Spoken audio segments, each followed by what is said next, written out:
Because the Holy Spirit is ministering to us and through us the fullness of the Lord's life, glory, character, power, will, word, works, and supernatural ministry, a ministry of unlimited signs, wonders, and miracles. We must always be in the upper room. Now, what is the upper room? Upper room is the place of deep intimacy with God and full consecration of life.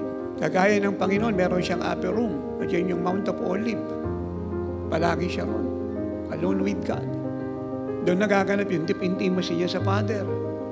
At doon kanyang patuloy na paglakad sa harap ng Diyos na punong-puno ng konsekrasyon ng buhay.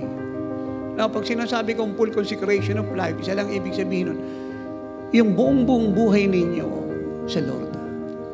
Yun lang ang ibig sabihin nun. Yung bibig nyo, sa Lord. Yung dalawa niyang mata, sa Lord.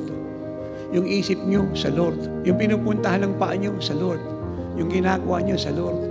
Yung uri ng pag-aayos nyo ng sarili nyo, sa Lord. None of you, but it's all of the Lord. For the Lord. Yung ibig sabihin ng full consecration of life.